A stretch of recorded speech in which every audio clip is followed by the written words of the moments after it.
പ്രിയ വിദ്യാർത്ഥികളെ, നിങ്ങളെല്ലാവരെയും ബയോളജിയുടെ ഓൺലൈൻ ക്ലാസ്സിലേക്ക് വീണ്ടും സ്വാഗതം ചെയ്യുന്നു. കഴിഞ്ഞ ക്ലാസ്സുകളിൽ നമ്മൾ പഠിച്ച കാര്യങ്ങളൊക്കെ നിങ്ങളുടെ മനസ്സിലുണ്ടാവും എന്നുള്ള വിശ്വാസത്തോടെ ഇന്ന് പുതിയൊരു ഭാഗത്തേക്ക് നമ്മൾ നീങ്ങുകയാണ്. പ്രത്യേകിച്ച് നമുക്ക് പരീക്ഷയ്ക്ക് ചെറിയ മാർക്കിനൊക്കെ ചോദ്യമായിട്ട് വരുന്ന ഒരു ചെറിയ ഭാഗം, അതാണ് ഇന്ന് നമ്മൾ കവർ ചെയ്യാൻ ഉദ്ദേശിക്കുന്നത്. അതായത് രണ്ട് തരത്തിലുള്ള നാഡീകോശങ്ങൾ ഏതൊക്കെയാണ്, 2 types ഓഫ് ന്യൂറോൺസ് ആൻഡ് നാഡികൾ എന്നുള്ള ഭാഗം, അല്ലെങ്കിൽ നെർവ്സ്, 3 types ഓഫ് നെർവ്സ്. ഇതുണ്ടാക്കിയ ഘടകങ്ങൾ എന്തൊക്കെയാണ്, ഇതിൻ്റെ ധർമ്മങ്ങൾ എന്തൊക്കെയാണ് എന്നുള്ളൊരു ഭാഗം ഡിസ്കസ് ചെയ്തുകൊണ്ട് നമുക്ക് ഇന്നത്തെ ക്ലാസ് വൈൻഡപ്പ് ചെയ്യാം. Okay, yes. അപ്പോൾ രണ്ട് തരത്തിലുള്ള നാഡീകോശങ്ങളുണ്ട്. നാഡീകോശങ്ങളെ കുറിച്ചൊക്കെയുള്ള കാര്യങ്ങളൊക്കെ നമ്മൾ കഴിഞ്ഞ ക്ലാസ്സുകളിൽ ചർച്ച ചെയ്തു. ഇനി അതിൻ്റെ ഭാഗങ്ങളെക്കുറിച്ചൊന്നും പറയണ്ട. നാഡീകോശങ്ങളുടെ വർഗീകരണം, അതിൽ രണ്ട് തരത്തിൽ നാഡീകോശങ്ങൾ അല്ലെങ്കിൽ ന്യൂറോൺസിനെ കാണാറുണ്ട്. അത് ഏത് എന്നുള്ളതാണ് ആദ്യമേ നമ്മൾ പഠിക്കേണ്ടത്. അപ്പോൾ അതിൽ ആദ്യമായിട്ട് വരുന്ന നാഡീകോശത്തിൻ്റെ വിഭാഗമാണ്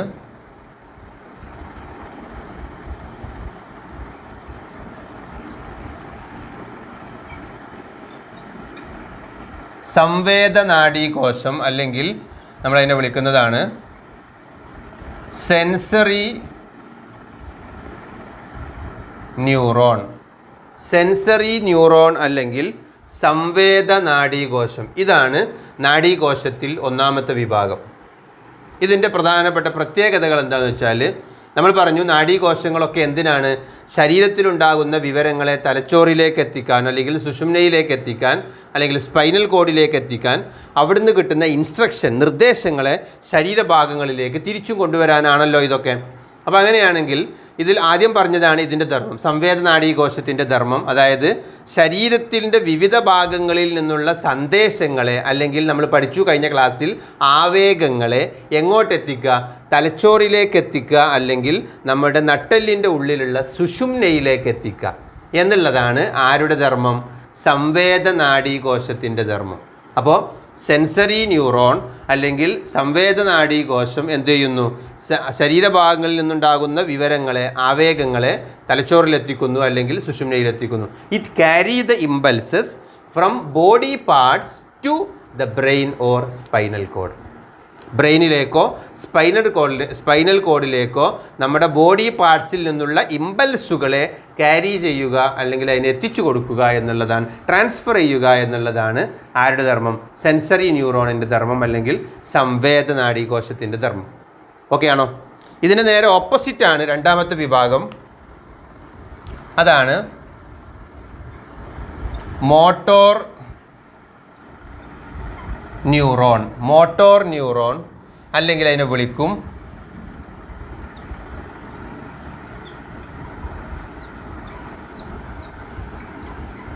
പ്രേരക നാഡീകോശം എന്നാണ് വിളിക്കുക.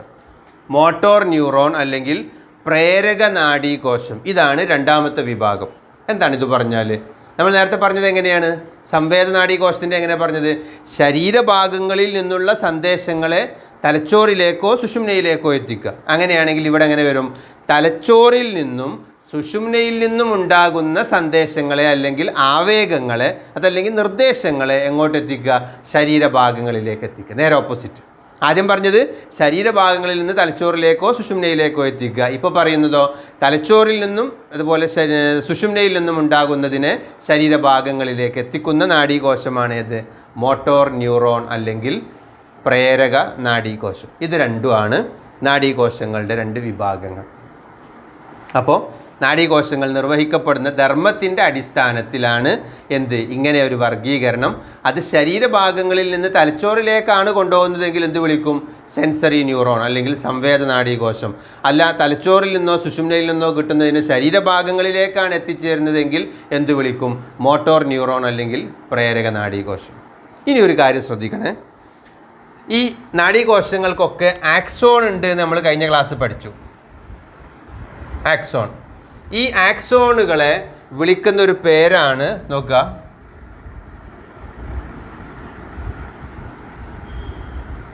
നാഡീതന്തുക്കൾ എന്നാണ് വിളിക്കുക, അല്ലെങ്കിൽ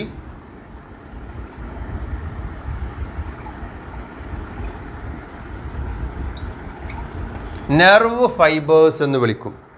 അപ്പോൾ നെർവ് ഫൈബർ അല്ലെങ്കിൽ നാഡീ തന്തുക്കൾ എന്നുള്ളത് ആക്സോണിനെ വിളിക്കുന്ന മറ്റൊരു പേരാണ്. അപ്പോൾ ആക്സോണിനെ നാഡീ തന്തുക്കൾ എന്ന് വിളിക്കും, അതല്ലെങ്കിൽ നെർവ് ഫൈബേഴ്സ് എന്നുള്ള പേരിലും കൂടെ അറിയപ്പെടും. ഓക്കെ, അപ്പോൾ ഞാൻ ചോദിക്കട്ടെ, സംവേദ നാഡീ കോശത്തിൻ്റെ ആക്സോണിനെ എന്താ വിളിക്കുക? സംവേദ നാഡീ തന്തുക്കൾ. ആക്സോൺ എന്നുള്ളതിന് നാഡീതന്തു, സംവേദ ആക്സോൺ എന്ന് വിളിക്കണം. അതിന് നമ്മൾ നാഡീതന്തുക്കളെ അല്ലെ, ആക്സോണിന് 2 പേര് വേറെ പഠിച്ചു. മലയാളത്തിൽ നാഡീതന്തുക്കളെന്നും ഇംഗ്ലീഷിൽ നെർവ് ഫൈബേഴ്സ് എന്നും വിളിക്കും ആക്സോണിനെ. അങ്ങനെയാണെങ്കിൽ സംവേദ നാഡീ കോശത്തിൻ്റെ ആക്സോണിനെ എന്ത് വിളിക്കും? സംവേദ നാഡീ തന്തുക്കൾ എന്ന് വിളിക്കും. ഓക്കെ, അപ്പോൾ സെൻസറി ന്യൂറോണിൻ്റെ ആക്സോണിനെ എന്ത് വിളിക്കും? സെൻസറി നെർവ് ഫൈബേഴ്സ് എന്ന് വിളിക്കും. ഓക്കെ ആണോ? യെസ്. അങ്ങനെയെങ്കിൽ മോട്ടോർ ന്യൂറോണിൻ്റെ ആക്സോണിനെ എന്ത് വിളിക്കും? Motor nerve fibres. Okay, motor ന്യൂറോണിൻ്റെ ആക്സോണിനെ മോട്ടോർ നെർവ് ഫൈബേഴ്സ്. അങ്ങനെയാണെങ്കിൽ പ്രേരക നാഡീ കോശത്തിൻ്റെ ആക്സോണിനെ എന്ത് വിളിക്കും? പ്രേരക നാഡീ തന്തുക്കൾ എന്നും വിളിക്കും. ഇത്രയേ ഉള്ളൂ. ആ വാക്കുകൾ ഓർത്തു വെച്ചാൽ ഇനിയുള്ള ഭാഗം പഠിക്കുമ്പോൾ എളുപ്പമുണ്ടായിരിക്കും. അപ്പോൾ നോക്കുക ഒന്നും കൂടെ. സംവേദ നാഡീ കോശത്തിൻ്റെ ആക്സോൺ സംവേദ നാഡീ തന്തുക്കൾ എന്ന് വിളിക്കും. സെൻസറി ന്യൂറോണിൻ്റെ ആക്സോണിനെ സെൻസറി നെർവ് ഫൈബേഴ്സ് എന്ന് വിളിക്കും. ഇംഗ്ലീഷ് മീഡിയക്കാർക്ക് മാത്രമാണത്. ഇനി ഇംഗ്ലീഷ് മീഡിയക്കാർക്ക് മോട്ടോർ ന്യൂറോണിൻ്റെ ആക്സോണിനെ എന്ത് വിളിക്കും? മോട്ടോർ നെർവ് ഫൈബേഴ്സ് എന്ന് വിളിക്കും. അങ്ങനെയെങ്കിൽ മലയാളം മീഡിയക്കാർക്ക് പ്രേരക നാഡീ കോശത്തിൻ്റെ ആക്സോണിനെ എന്ത് വിളിക്കും? പ്രേരക നാഡീ തന്തുക്കൾ എന്ന് വിളിക്കും. ഓക്കെ ആണോ? ഇത്രയാണ് നാഡീ കോശങ്ങളുമായി ബന്ധപ്പെട്ട് ഇനി ബാക്കിയുണ്ടായിരുന്നത്. അത് തീർന്നു. ഇനി നമ്മൾ പഠിക്കാൻ പോകുന്നതിനെ കുറിച്ചാണ്. നാഡികൾ എന്നുള്ളൊരു വിഭാഗത്തിനെ കുറിച്ചാണ്, അല്ലെങ്കിൽ നെർവ്സ് എന്നുള്ള ഒരു ചെറിയ ഭാഗം കൂടെ പഠിച്ചാൽ തീരും കാര്യങ്ങളൊക്കെ.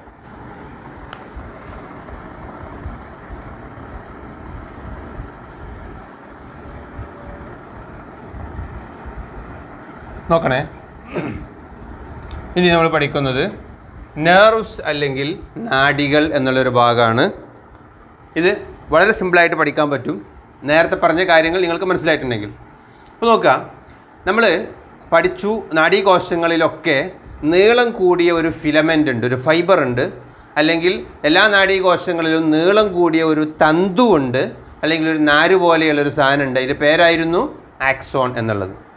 ഇനി കുറേ നാഡീകോശങ്ങൾ പരസ്പരം ചേരുമ്പോൾ ആക്സോണുകൾ ഒരു കൂട്ടമായിട്ട് ചിലപ്പോൾ കാണപ്പെടും. അങ്ങനെയുള്ള ആക്സോണുകളുടെ കൂട്ടത്തിനാണ്, ഇപ്പോൾ നമ്മുടെ തലച്ചോറ് നാഡീകോശം കൊണ്ടുണ്ടാക്കിയ അവയവമാണ്, നമ്മുടെ സുഷുമ്ന നാഡീകോശം കൊണ്ടുണ്ടാക്കിയ അവയവമാണ്. അവിടെയൊക്കെ അല്ലാത്ത ഭാഗങ്ങളിൽ നമുക്ക് കാണാൻ പറ്റും ആഡീകോശങ്ങളുടെ ആക്സോണുകൾ കൂട്ടമായി കാണും. ആ ആക്സോണുകളുടെ കൂട്ടത്തിനാണ് എന്ത് വിളിക്കുക? നെർവ്സ് എന്ന് വിളിക്കുക. Group of axon is called nerves, അല്ലെങ്കിൽ ആക്സോണുകളുടെ കൂട്ടമാണ് നാഡികൾ. ഓക്കെ ആണോ? അപ്പോൾ എന്താ നാഡികൾ? ആക്സോണുകളുടെ കൂട്ടമാണ് നാഡികൾ എന്ന് പറയുന്നത്. ക്ലിയർ ആണോ? അപ്പോൾ ആക്സോണുകളുടെ കൂട്ടത്തിന് എന്ത് വിളിക്കുന്നു? നാഡികൾ എന്ന് വിളിക്കുന്നു. ഇനി ആക്സോണുകൾ കൂട്ടം കൂടുന്നതിൻ്റെ സ്വഭാവം അനുസരിച്ച് നാഡികളെ നമുക്ക് 3 വിഭാഗമായി തിരിക്കാൻ പറ്റും.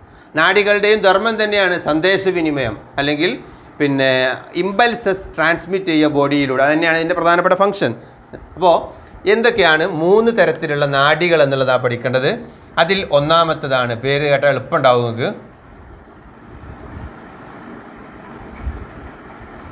സംവേദ നാഡികൾ എന്നുള്ളതാണ് ഒന്നാമത്തെ വിഭാഗം. അല്ലെങ്കിൽ ഇതിനെ എന്ത് വിളിക്കും? Sensory nerves.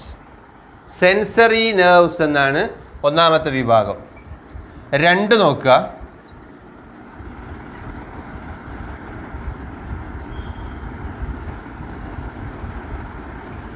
പ്രേരക നാഡികൾ എന്നുള്ളതാണ് രണ്ടാമത്തെ വിഭാഗം. അല്ലെങ്കിൽ അതിനെ എന്ത് വിളിക്കും? Motor nerves. മോട്ടോർ നെർവ്സ് എന്നാണ് രണ്ടാമത്തെ വിഭാഗത്തെ വിളിക്കുക. മൂന്നാമത്തതും കൂടെ എഴുതിയിട്ട് നമുക്ക് വിശദീകരിക്കുക കാര്യങ്ങൾ.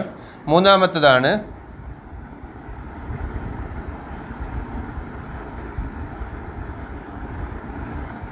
സമ്മിശ്ര നാഡികൾ, അല്ലെങ്കിൽ അതിനെ എന്ത് വിളിക്കും? Mixed nerves. Mixed nerves. ഇങ്ങനെ 3 വിഭാഗമാണ് നാഡികളുടെ കൂട്ടത്തിലുള്ളത്. ഒന്ന് സംവേദ നാഡികൾ, അല്ലെങ്കിൽ എന്ത്? Sensory nerves. സെക്കൻഡ് പ്രേരക നാഡികൾ അല്ലെങ്കിൽ അതിനെ വിളിക്കും മോട്ടോർ നെർവ്സ്. തേർഡ് സമ്മിശ്ര നാഡികൾ അല്ലെങ്കിൽ എന്ത് വിളിക്കും? മിക്സ്ഡ് നെർവ്സ് എന്ന് വിളിക്കും. പഠിക്കേണ്ടത് ഇത് ഓരോന്നും എന്തുകൊണ്ടുണ്ടാക്കി എന്നും ഇതിലൂടെ സന്ദേശങ്ങൾ എവിടുന്ന് എങ്ങോട്ടാണ് പോവുക എന്നുള്ളത് മാത്രമേ പഠിക്കാനുള്ളൂ. സിമ്പിളായിട്ട് ചെയ്യാം. എന്തുകൊണ്ടുണ്ടാക്കി എന്നുള്ളത് നമ്മൾ ആദ്യം പറഞ്ഞു. എന്താ നെർവ്സ് എന്ന് പറഞ്ഞാൽ? ഗ്രൂപ്പ് ഓഫ് ആക്സോൺ, ആക്സോണിൻ്റെ കൂട്ടം. അതിനാണല്ലോ എന്ത് പറയുക? നാഡികളെന്ന് പറയുക. അപ്പോൾ ഇതിൽ ആക്സോണുകളല്ലേ ഉണ്ടാവുക? ആക്സോൺ കൂട്ടത്തിൽ എന്താ ഉണ്ടാവുക? ആക്സോണാണല്ലോ ഉണ്ടാവുക. അപ്പോൾ എന്ത് ആക്സോൺ? അതിൻ്റെ മുമ്പ് ഈ ഭാഗത്ത് നമ്മൾ കഴിഞ്ഞ കുറച്ച് മുമ്പ് നമ്മൾ പറഞ്ഞു ഓർക്കേണ്ടത് ആക്സോണുകൾക്കൊരു പേര്. മലയാളത്തിൽ എന്ത് പറയും? നാഡീ തന്തു. ഇംഗ്ലീഷിൽ എന്ത് പറയും? നെർവ് ഫൈബേഴ്സ് എന്നും വിളിക്കും. ഓക്കെ, ഇനി നമ്മൾ നോക്കുക, പേരിങ്ങനെ നോക്കുക. സംവേദനാഡികൾ. നമ്മൾ നേരത്തെ പഠിച്ച എന്താ? സംവേദനാഡീ കോശം. അങ്ങനത്തെ ഒരു വിഭാഗം ഉണ്ടെന്ന് പറഞ്ഞല്ലോ. അപ്പോൾ സംവേദനാഡികൾ ഉണ്ടാക്കിയതൊക്കെ എന്താണ്? സംവേദനാഡീ കോശത്തിൻ്റെ ആക്സോണും ഉണ്ട്. അതിന് നമ്മൾ പേര് പഠിച്ചത് എന്താണ്? സംവേദനാഡീ തന്തു എന്നല്ലേ പഠിച്ചത്. അതാണ് ഇത് ഉണ്ടാക്കിയ സാധനം.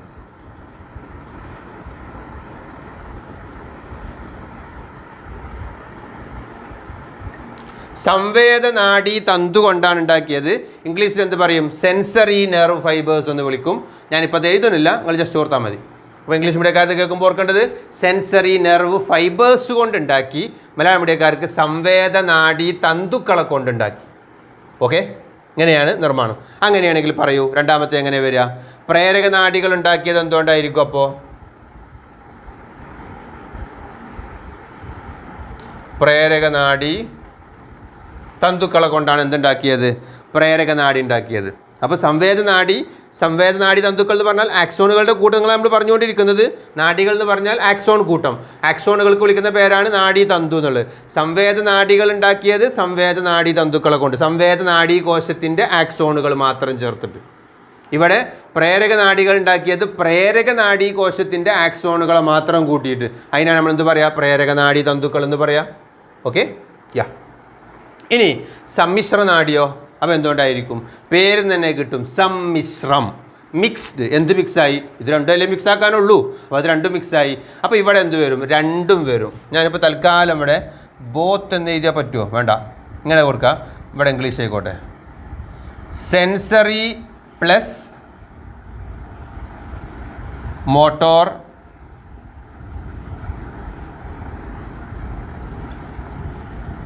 Nerve fibres. സെൻസറിയും മോട്ടോർ രണ്ടും സംവേദനാഡീ തന്തുക്കളും അതുപോലെ സമ്മിശ്ര നാഡീ തന്തുക്കളും ചേർത്ത് കൊണ്ടുണ്ടാക്കിയതാണ് എന്ത്? സംവേദനാഡീ തന്തുക്കളും പ്രേരക നാഡീ തന്തുക്കളും ചേർത്ത് കൊണ്ടുണ്ടാക്കിയതാണ് സമ്മിശ്ര നാഡികൾ എന്നുള്ളത്. ഓക്കെ, അപ്പം ഇങ്ങനെയാണ് നാഡികൾ ഉണ്ടായിട്ടുള്ളത്. ഇനി നമുക്ക് പഠിക്കാനുള്ളത് സന്ദേശങ്ങൾ എവിടുന്ന് എങ്ങോട്ടാണ് പോവുക എന്നുള്ളത്. ഇവിടെ നോക്കുക, സംവേദനാഡി നമ്മൾ നേരത്തെ പഠിച്ചു, സന്ദേശങ്ങൾ എങ്ങോട്ടാണ് കൊണ്ടുപോകുക എന്നുള്ളത്. ഇപ്പോൾ നമ്മൾ എഴുതുന്നു ബോഡി പാർട്സിൽ നിന്ന് എങ്ങോട്ട്? ബ്രെയിനിലേക്കാകും, അല്ലെങ്കിൽ എങ്ങോട്ടാവും? ചുരുക്കി എഴുതണു സ്പൈനൽ കോഡ്. ചിലപ്പോൾ നിങ്ങൾക്ക് ഫുള്ളാക്കി എഴുതിയാൽ ഫുള്ളായിട്ട് വീഡിയോയിൽ കിട്ടില്ല, അതുകൊണ്ട് അങ്ങനെ എഴുതാണ്. അപ്പോൾ ശരീരഭാഗങ്ങൾ, ബോഡി പാർട്സ് എല്ലാവർക്കും മനസ്സിലാവും. ഇംഗ്ലീഷ് മീഡിയക്കാർക്ക് മലയാളം മീഡിയക്കാർക്ക് മനസ്സിലാവും. ബോഡി പാർട്സ് എന്ന് പറഞ്ഞാൽ ശരീരഭാഗങ്ങൾ. അവിടെ നിന്ന് എങ്ങോട്ട് കൊണ്ടുപോകുക? ബ്രെയിനിലേക്കോ സ്പൈനൽ കോഡ് അല്ലെങ്കിൽ സുഷുമ്ന അങ്ങോട്ടോ കൊണ്ടുപോകുന്ന നാഡികളാണ് ഏത്? സംവേദനാഡികൾ. അപ്പോൾ ആവേഗങ്ങളുടെ ദിശ മനസ്സിലായല്ലോ സംവേദനാഡികളത്. കാരണം നമ്മൾ സംവേദനാഡീ കോശം ഇതിൻ്റെ ആദ്യത്തിൽ പറഞ്ഞിട്ടുണ്ട്. പ്രേരക നാഡിയാവുമ്പോൾ നേരെ ഓപ്പോസിറ്റ്. നോക്കണേ, ഇവിടെ ഒന്നുകിൽ ബ്രെയിൻ അല്ലെങ്കിൽ സ്പൈനൽ കോഡ്, ചുരുക്കി എഴുതിയാണ്. ഇവിടെ നിന്ന് എങ്ങോട്ട് വരിക? ബോഡി പാർട്സിലേക്ക് വരിക. ഇതാണ് എന്ത്? പ്രേരക നാഡികളുടെ സന്ദേശങ്ങൾ കൈമാറുന്നതിൻ്റെ ദിശ. ബ്രെയിനിൽ നിന്ന് അല്ലെങ്കിൽ തലച്ചോറിൽ നിന്ന് സ്പൈനൽ കോഡിൽ നിന്ന്, സ്പൈനൽ കോഡ് എന്ന് പറഞ്ഞാൽ സുഷുമ്ന, ഇവിടെ നിന്ന് സന്ദേശങ്ങൾ എങ്ങോട്ട്? ബോഡി പാർട്സിലേക്ക് കൊണ്ടുവരിക. ഇതാണ് ആരുടെ പണി? നമ്മളുടെ പ്രേരക നാഡീൻ്റെ പണി. ഇനി സമ്മിശ്ര നാഡി നോക്കണേ. ഇത് നല്ല ശ്രദ്ധിക്കണം, ഈ ഭാഗം ഞാൻ എഴുതി കഴിഞ്ഞിട്ട് മാറും, അപ്പോഴേ ഞങ്ങൾക്ക് ഇത് കാണുള്ളൂ ശരിക്ക്.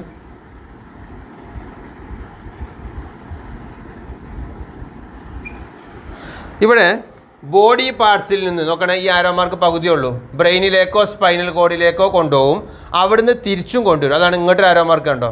രണ്ട് ദിശയിലും സന്ദേശങ്ങൾ കൈമാറ്റം ചെയ്യപ്പെടാൻ സഹായിക്കുന്നതാണ് ഏത്?